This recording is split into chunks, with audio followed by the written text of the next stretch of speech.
You don't need another strategy. Here's what you actually need to figure out why you can't implement the things that you already know. I'm Dr. Brooklyn Storm, former psychologist, now business coach, and I help women just like us to build profitable private practices, usually in under 12 months. Being neurodivergent means I see the patterns that other coaches miss, but it also means I'm a truth teller, so I'm not interested in giving you any business advice that sounds good or might be trending, but doesn't actually work for us. Welcome to the Practice Momentum podcast, where we're going to get your private practice sorted out. Thanks so much for being here, and let's get on with the next episode. Happy Wednesday, and welcome to another episode of the podcast. So pleased to have you here as usual. Today, we are going to talk about how to get clients the quickest way so that you can start your private practice to clients already in the diary, start making money from week one. And I'm going to share with you some things that people just don't tell you that I think absolutely need to be spoken about, because one of the things that I hear so often is, I guess, expectations that it's all going to happen quite quickly. And I think it comes about because when we're online so much, especially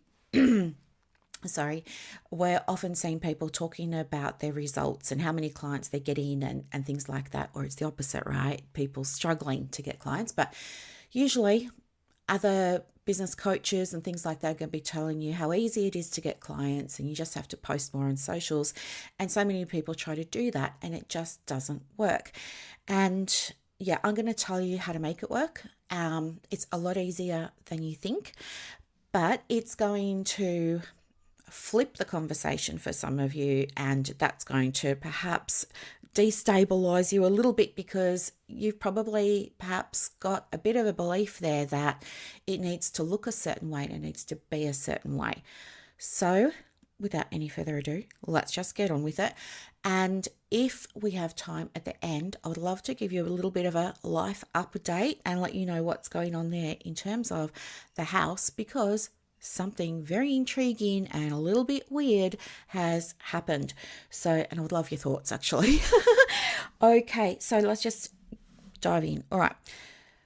The thing is, now I know that I'm a business coach for women in private practice, and therefore I'm working with people who are needing help and support, right? So I understand that's the demographic that I'm speaking to. However, I also have a combined total community of about 25,000 therapists. So there's 8,000 in my community online, the Ultimate Private Practice community.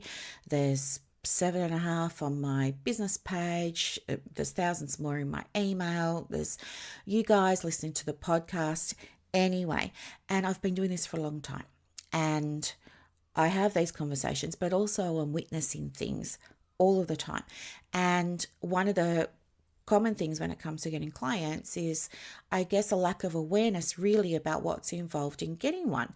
It seems to me like the focus usually is on completing the qualification, and then it's cap and gown and throwing caps up in the air and getting very excited and then going registering business names, logos, building out whole entire websites, not realizing that you don't know how to market and nobody's seen the website, things like this. And then what's happening is you're thinking, well, I've got this website and where is everybody? And then next thing you know, you're in online groups and people are saying, well, yeah, I get all my clients from social media. And so you start doing stuff on social media without really knowing what to do and how all of the platforms work, right? Because you didn't take a course on Facebook and you didn't take a course on Instagram. I mean, why would you? I don't even know if courses on Facebook and Instagram exist actually, because they'd have to be getting updated all of the time. And so, yeah, you probably just start looking around and thinking, oh, okay, this is what all the other counsellors, psychologists and social workers tend to do. So I'll just fall in line and do that. And perhaps not even really thinking about it critically because you're not, I guess, privy to their numbers, right? It's not common that people are very transparent with their numbers, which is a big part of why it's so important to me to be transparent. Um, and so you could absolutely be forgiven for assuming that because everybody else is posting, it must be the thing. What's happening is probably, I'm just pulling this out of the air here, but I want to say like 97% of the people that are posting regularly on their social media are, it's not working for them. And I've got data to back me in terms of what does, and that's what I want to share with you today. So I think what's happening is, posting on social media, not working, you're feeling like it's you, feeling like, how come it's working for everybody else? The first thing is it's not working for everybody else. There's always going to be exceptions to the rule, but they're the minority, all right? So don't listen to them. Most people, it's not working. And the reason why is a few things. The reason why is because I guess, if you're copying and pasting the same material across different platforms, it's not working. You don't realize, but you're getting penalized. There's shadow bans happening. If you're copying and pasting from AI and that's your whole thing, your reach is getting severely restricted. Even on a good day, reach is so low. I was researching this yesterday for a Facebook post that I did. So I'm just going to see if I can bring it up now and give you the exact numbers. Because I like to have the exact numbers, as you know. So, a view time for somebody to look at a therapist's post on Facebook is 1.7 seconds. It's heartbreaking. Think about how long you spent making the image in Canva. Think about, I don't know, did you give it much thought about what you were going to post, or were we just whacking something together so that we could tick it off the list and say that it was done? But I know there are people that do that, but also there are people that are very thoughtful and, spend so much time thinking about what they want to say, what they want to put out into the world, what they're offering, what they're promoting, all of those kinds of things, whether it's courses, group supervision, upcoming programs, one-to-ones, right? All of the things. There are definitely people who put a lot of thought into it. So when you spend time, effort, and energy doing all of that, how does it make you feel to hear that it's not February, it's March 4, sorry, March 2026, on average, people look at it for 1.7 seconds. It's heartbreaking. It's soul destroying. And it's worse if it's Instagram. The data for Instagram is 0.7 of a second, which is basically just somebody scrolling, and it's just the amount of time that it's on the screen as it's being scrolled. People aren't pausing to look at what you're putting out there and actually reading it, right? The other thing too is you need to understand about, it's called visibility, also called reach. Reach and visibility mean how many people actually see what you put out. So again, the data as of yesterday is that for a Facebook business page that's got 500 followers, between 8 and 13 people will be shown what it is you put out. 8 people, right? Your posts are only shown to between 1.65 and 2.6% of your followers. So while, someone like me, I might have, 5,000 people on a page, for example, my posts probably only go out to 50. This is why you can look at people's pages and things like that, and you can think, oh, nobody's engaging. Well, no, they're not, because the reach just isn't there. The visibility just isn't there. That's why people pay money to Facebook and Google and Instagram and Meta for ads. The purpose of the ad is to say to Meta, for example, hey, here's this really good piece of content that I put together. Can you please show it to more than 8 people? right?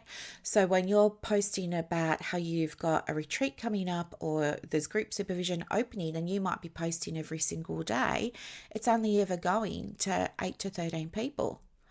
And get this, if it's the same 8 or 13 people that are, reading it, they're like, oh, Brooklyn's put something up, what Brooklyn got, then Facebook will continue to only show it to those people, right? Nobody else, even though you might get new followers. That's why you get the option to boost your posts, which you should. I would very rarely in exceptional circumstances say do it. Generally, I would say don't, because it ruins your shot if you do decide down the track, even 12 months, 24 months down the track, that you want to run a paid ad for something. You'll have shot yourself in the foot in terms of your ad spend and things like that if Facebook sees that you've boosted in the past. I know it's all backwards, but it's another penalty that you just don't know about unless you know the stuff, right? So, yeah. And for Instagram, they will show your post to 5% of people on average, but only this data here is, the 1.65 to 2.6% and the 5%. This is only for posts that are fully and completely set up to be shared, and that's called optimized. And optimized means the post needs to be 1,000 characters, 1,200 in Instagram's case, but 1,000 characters, no links in the caption, links go in the comments. That's if it's a reel. If you're not doing reels and videos, then it's a carousel. So a carousel is when you've got multiple slides. It's also making sure you've got keywords in there. It's making sure you don't say things like link in bio. You don't use words like, free and things like that. I mean, I can use words like, free, like download my free thing, link in bio, because I got history with Meta, I've got history with Facebook, I've got thousands of people, like I get leniency. But if you don't have that history, if you don't have years on the platform and ad spend behind you and all those kinds of things, you're just starting out, you've got a few hundred, or maybe you've got less than 1,000, or maybe you've got less than 5,000.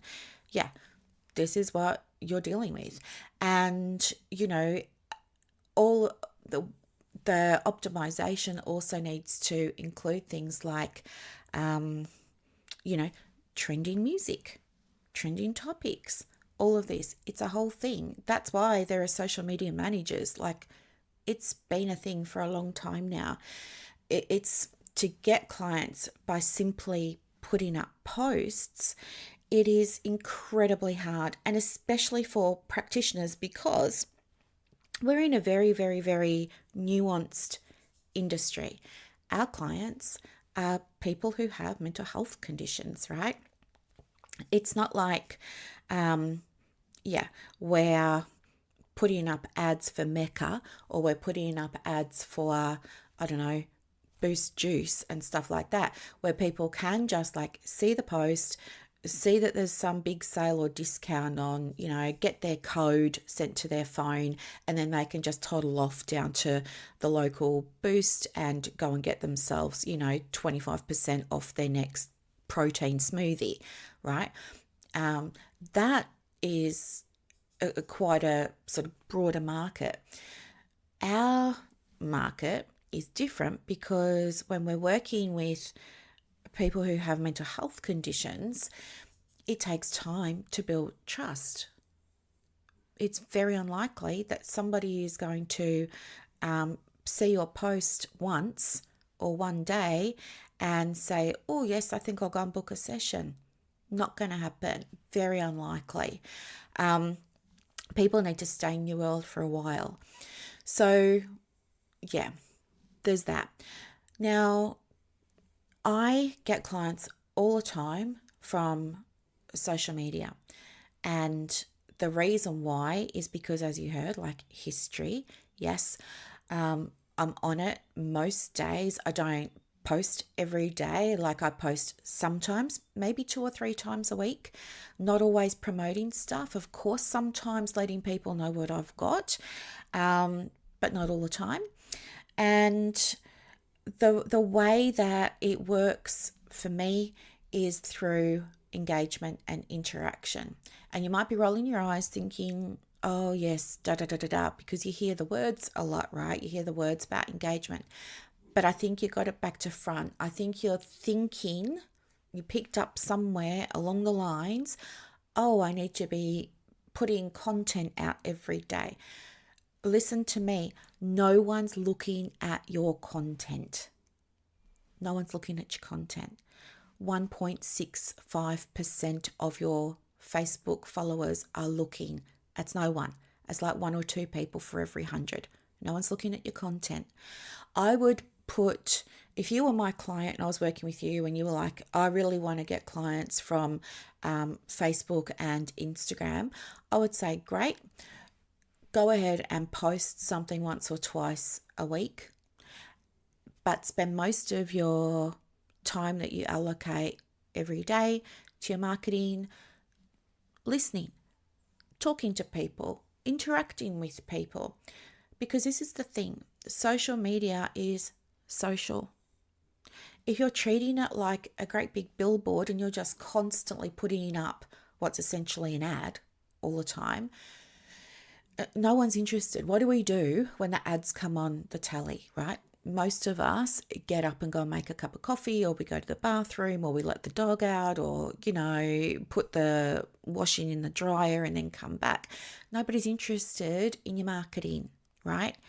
People want interaction.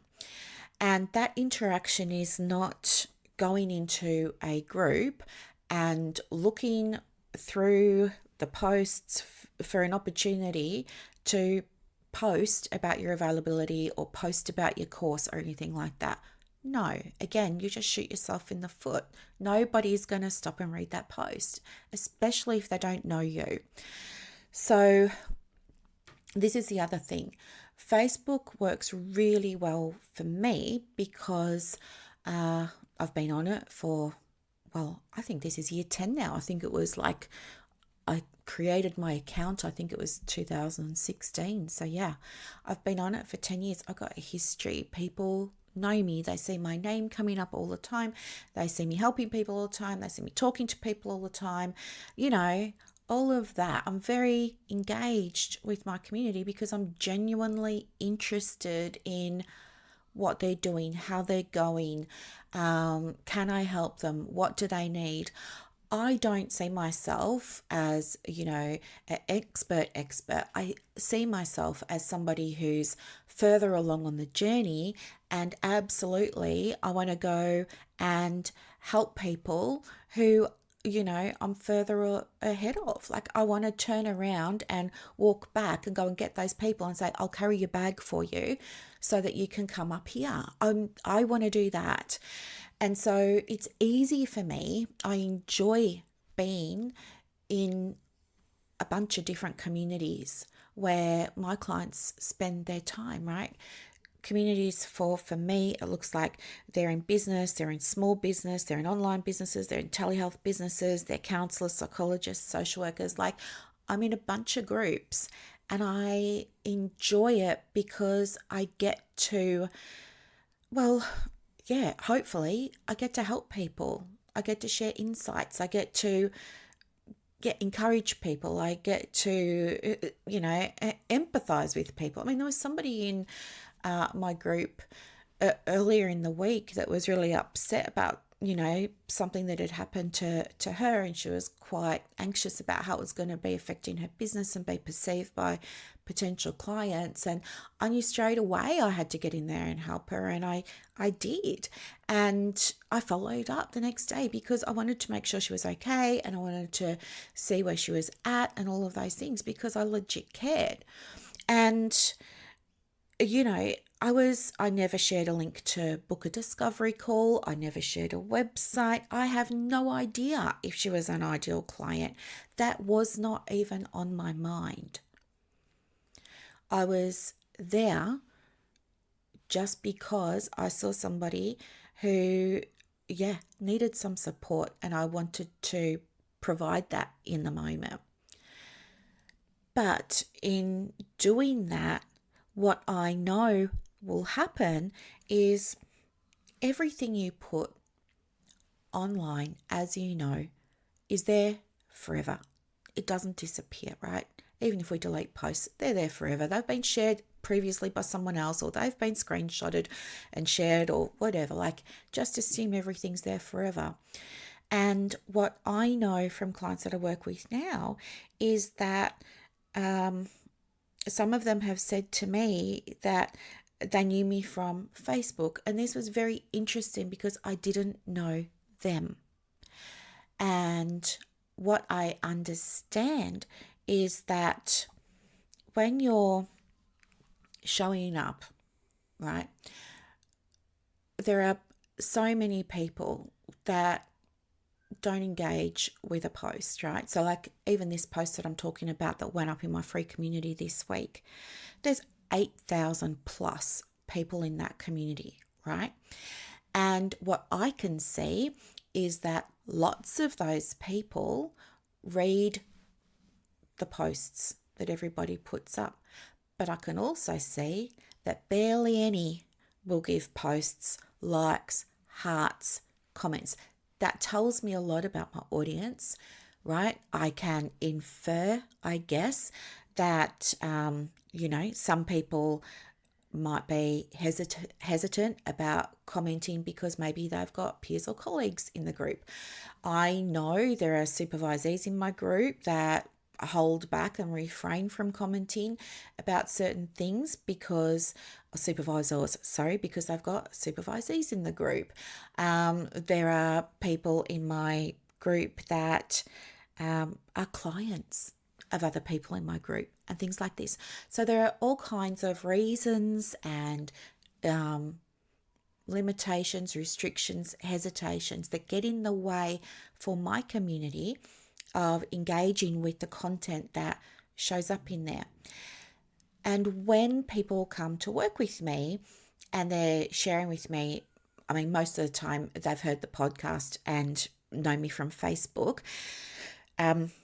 And when I say, oh, that's really interesting, what's your Facebook name? Like, I didn't know. Thank you so much for being part of my world. And they would just say, oh, no, I've been watching you for ages and I like how you help somebody, or you just seem like somebody who knows a lot about this or knows a lot about that. It's what I call the silent audience. Your silent audience are the ones who are there around the perimeter. You never see them. You don't know that they're there. They're invisible to you, right? But they're watching what you're saying. They're watching how you react to things. They're watching what you're doing. And they, once they see, then they will be more curious about the next time you comment on something or the time after that. Sometimes they'll go back through posts and, over time they start to get a sense of who you are by the way that you interact with other members, right? Whether this is Facebook, in a group, the same applies to being on Instagram. So while Instagram is really about entertainment and things like that, you can absolutely get clients from Instagram when you interact with other people's posts and other people's comments, where it makes sense and where you can genuinely contribute, right? Because what happens is it's not you make some comments one day and then, 2 days later, you're inundated with discovery calls. It takes time. People want to suss you out. Don't think that because you're, replying to people, interacting with people, things like that, that there's going to be fast turnaround. There's not. What you're doing is you're building a history online of who you are. You're making a footprint online of who you are, okay? And that's really, really important. I personally experienced and saw this with everything that happened over recent months with things like the national standards. For my business, what happened with the national standards was I got people in my world reaching out saying, can you help me with my private practice? I have a diploma. I'm not sure what's going to happen next, etc., etc., etc. Those people reached out because they never liked or hearted or shared or commented on a post, but they were seeing that I was trying my best to be helpful. I wanted to be supportive because I genuinely care about the women, especially that were going to be affected, that have been affected. And I felt very, very strongly about that. And I did what was within my circle of control to help them. And I did things through my position on the Special Advisory Board to the Vocational Mental Health Professionals Association of Australia. It's Australia's largest and only peak body for vocationally qualified mental health professionals. So where I was able to share information from that with the community, I shared it. Where I didn't have any information that I could share and I saw there were people distressed, I was able to show up and be supportive, try and be a voice of reason, those kinds of things. And that ended up resulting in people reaching out to me because of how I showed up. It was nothing to do with, oh, Brooklyn, I saw your post about how you've got a big percentage off and there's some big sale on your sessions. It was never anything like that. They never said, oh, I'm reaching out because you had this big post about your availability, or you did a post on, how to, drink my cup of tea mindfully. Those were never the reasons that people reach out to work with me. They work with me because they feel like they're getting to know me through these podcast episodes, but also through my online presence. And I also saw it work the opposite way for other people that were maybe on the other side of the fence, let's say, around the national standards. Big voices meaning quite active, but also maybe just like not nice, just saying some kind of not nice things, almost bullying in a little bit of a way, just like potential clients started reaching out to me because of how I was showing up. The other thing that happened was people were reaching out to me because of feeling bullied and, torn down and all of those kinds of things by some of these other big voices. So what happened for the big voices was their interactions, the way they were engaging and interacting with people, became marketing for them that resulted in people not wanting to book them for supervision, right? Things like not wanting to refer clients to them. And I know this firsthand because as a supervisor, I certainly had other supervisors. So I supervise supervisors. I certainly had other supervisors come to me and say they had seen some of these people online interacting in a certain way, and no way, Jose, would they ever refer a client to them. So this is what I'm saying. You can get clients from your social media without posting every day. I would just have a post or two on your, feed, wherever that's going to be. LinkedIn, the principle I'm talking about now, while I'm talking about Facebook, it applies everywhere. It applies to LinkedIn. It applies to Instagram, right? So, what was I going to say? Yeah, just put a couple of posts up a week. The reason I want you to do that is because number one, it's going to take less pressure off you. Number two, it'll give you back, a couple of hours a week that maybe you were spending creating content that just doesn't get seen because it doesn't get shared. You'll be able to use that time to actually do what you really like to do, which is help people. Start seeing, if you do want to use social media, start seeing it as an opportunity to get to know the client group that you most want to work with. And yeah, only share information like links to diaries and things like that when it's actually appropriate.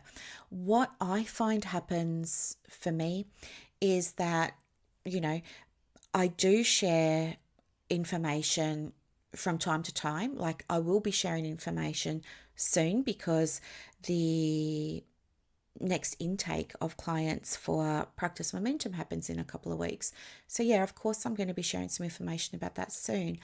But it's better if what I know is that people reach out to me and they ask me, are you taking people at the moment? Right?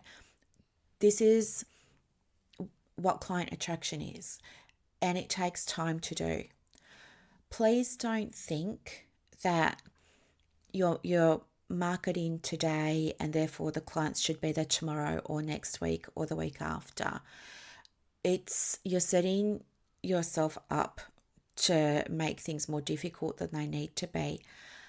Understand that the length of time it takes for somebody to trust you is going to be different for each person. But think about how long it took you to work with your supervisor or your business coach or your therapist, right? It took you time. They didn't just post once. You needed to listen to them for a little while first and get the feeling like, yeah, I'm aligned here. I'm on the same page here. This feels like a good match for me. I'm ready now. And then you took action, right? You either reached out for a call or you went and booked something or purchased something or enrolled or got yourself on a wait list and things like that. It's the same with your clients. An absence of a booking now doesn't mean that your marketing isn't working. If you're doing your marketing correctly, there will always be that silent audience. They're aware of you, they're interested in what you're doing, but they just need time. That's all. And that's no reflection on you and your marketing. If you want to speed things up, there are two ways to do it. The first way is by relationships, and relationships is, yes, interacting, being a nice person, being helpful, just being a good human, helping people, right? That builds relationships with individual people, perhaps, but usually it's a relationship with a silent audience that's happening more so than the person you're commenting with. So understand that it's usually pretty unlikely that if you're in your social media and you are being kind to someone, being supportive, showing that you care, pointing them in the right direction for things, blah, blah, blah, blah, blah. It's pretty unlikely that that actual person is going to reach out to you. What's more likely is people that are silently, quietly watching this whole interaction. They're going to be the ones that reach out. Okay, so just keep that in your mind. That's the relationship that you're building there. Everything that you put on your social media is there forever. If you feel grumpy, if you're just in a bad mood, if something's triggered you, things like that, maybe hit pause before you post, because, we don't want things happening to you like what's happened to some people who were not being very nice around national standards. That's just one example. There are many examples. There are examples around what's going on with the whole Palestine, Israel thing, political things. Keep away from them in your marketing. try and keep your private business free from all of that kind of stuff so it does feel like a safe space and people can trust you. So, yeah, just manage your expectations, understand it takes time. This is why when you're thinking about starting a private practice, do your marketing first. It's going to take you on average 90 days. So if you're thinking, oh yeah, I want to start my practice next month, don't. I would say push it out 90 days. Spend the next 4 weeks creating your business plan and your marketing plan. Get everything ready. And then, after those 4 weeks, give yourself that 4-week window to get everything set up and ready. And then use that following 90 days to really get known and really start to build an audience. And your audience is not your followers, by the way. There are so many people watching what you're doing who will never follow you. It's a false metric for you to be focusing on. Don't worry about your followers. Don't worry about engagement, okay? It doesn't matter. It really doesn't matter. Yeah, and start really using that 90 days to grow your audience, be seen. That's what being seen is, right? Being recognized as somebody who knows what she's talking about. And then you will start to see that people start reaching out to you. You're not having to chase. You're not forcing your link onto people who didn't ask for it. You're not forcing your stuff onto people who didn't ask for it. There's no ick factor. None of that for you. It's the opposite. It feels really lovely when people reach out. So if this is something that you would like my help with, Practice Momentum may be a match for you. Applications are happening now. The intake is towards the end of March. If you would like to apply, you can do so online. Just head over to the website, brooklynstorm.com. Okay. Now, I want to talk to you about like the personal thing with the house just very quickly because I've got a client in like 10 minutes. But get this. Turns out, like I was doing some research on this little house that I'm looking at buying. Can you believe I found it online listed, the same image with different house numbers? In fact, 3 different house numbers. Same house, same property, da-da-da-da-da. But in one place, it's got one number, another, it's got another, it's got another. Very weird. On the weekend, I was so intrigued and perplexed. So, of course, you know me, I love a good rabbit hole. And I started like Googling everything and why would this be happening, all of the things. And I came across this really cool website called landdata.gov.vic.au.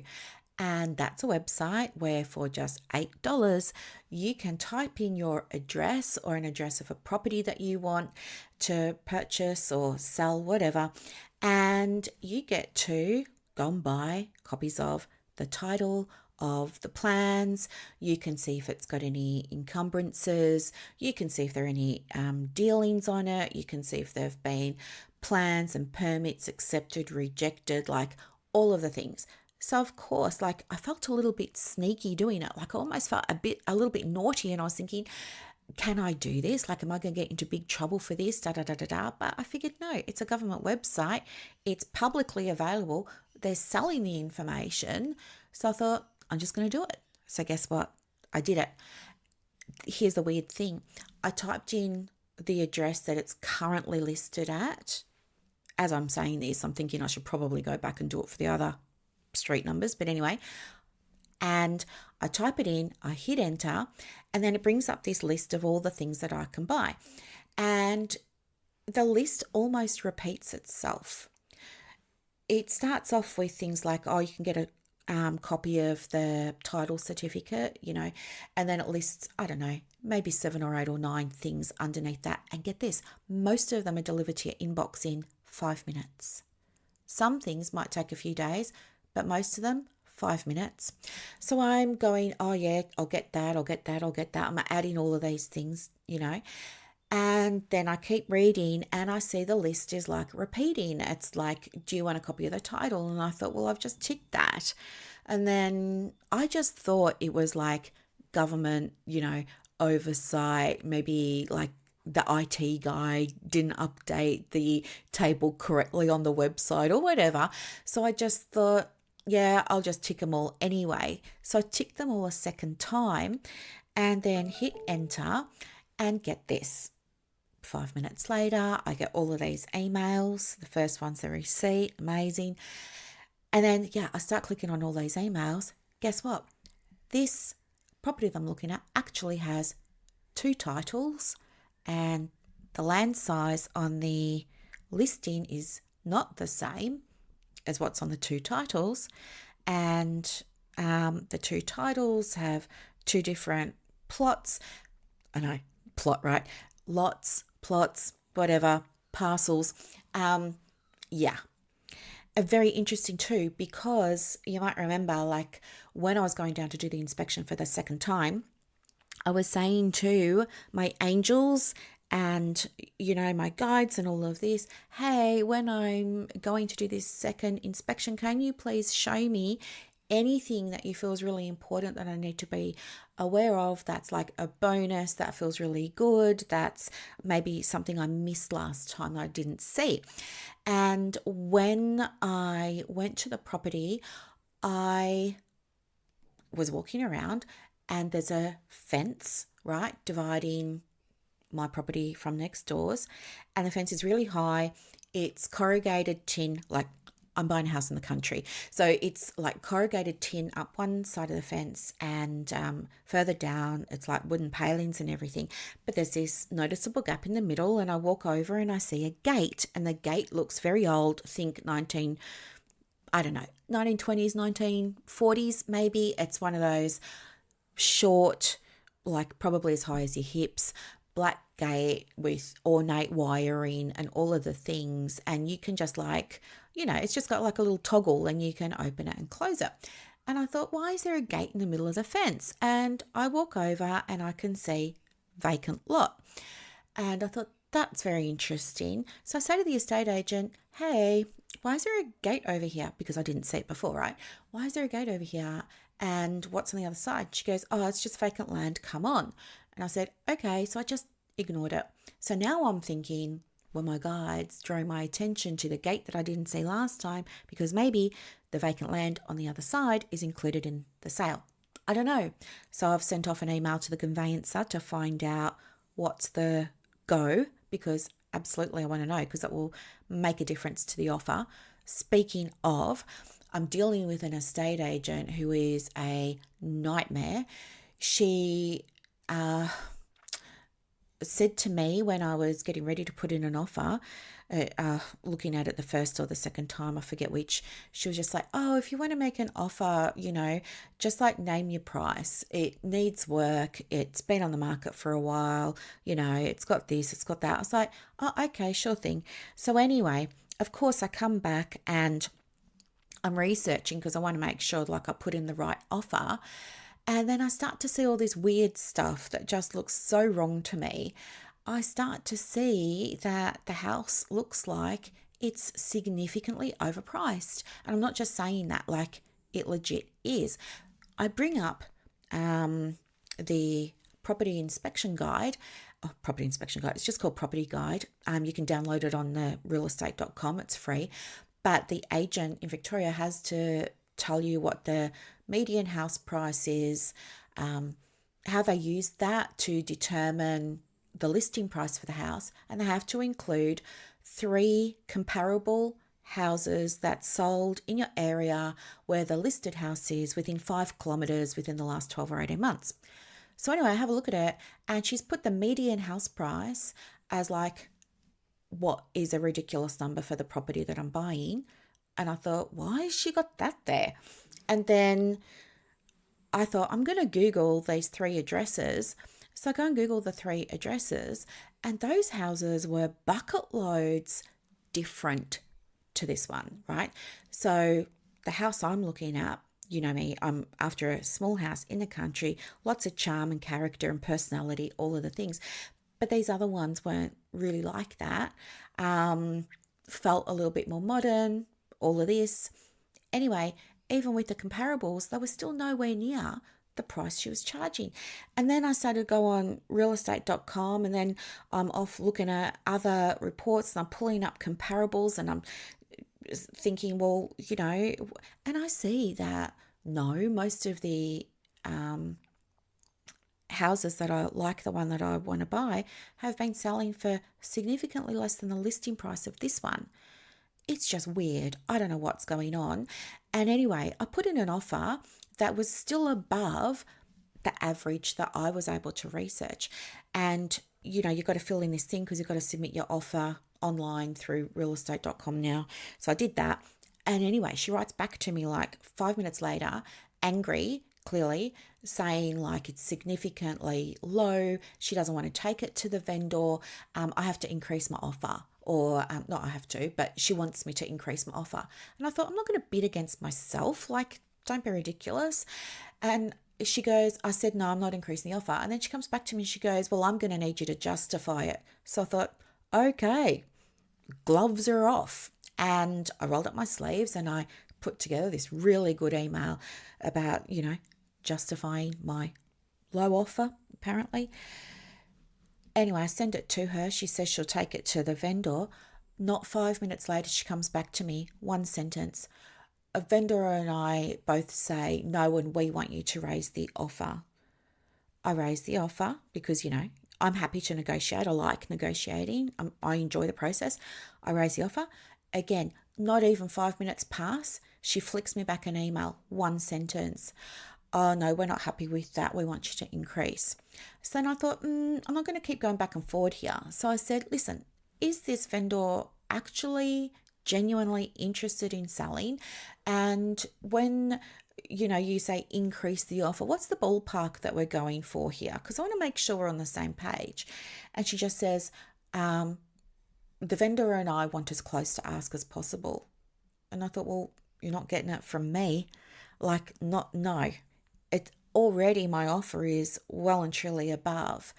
And, I'm just not moving. Anyway, we're at a stalemate. I haven't heard from the estate agent since Sunday. Today's Wednesday morning. And I'm not even anxious about it because, you know what? I'm just like, no, I'm going to sit on this and we'll see what happens. Anywho, that's where we're at with the negotiations on my little property. I don't know why I feel so calm about it. I guess I'm going to find out later. But I have been in contact with Liv, the medium. You know about her from previous episodes, and I'm organising a session with her. Maybe get some extra insights. I'm really looking forward to hearing what she has to say. Anywho, my lovelies, I've got 2 minutes now before I send my client. I have to scoot, but thank you so much for being part of my world. If you're wanting help with your private practice, you do have time to submit an application for Momentum. Please just go to the website brooklynstorm.com to apply online. And otherwise, stay tuned for another episode in a few days. Bye. And that's a wrap for this episode of the Private Practice Podcast. So as you reflect on today's insights, imagine creating real success in your private practice without going down rabbit holes or exhausting yourself with business activities that don't move the needle. With Practice Momentum, you have push of a button help available on demand. It's like having an expert in your pocket ready to guide you whenever you need it. Visit brooklynstorm.com to discover how Practice Momentum can transform your approach to building a thriving practice. I'm Dr. Brooklyn Storm, and I'll see you next time as we continue exploring the mind, business, and spirit of private practice success.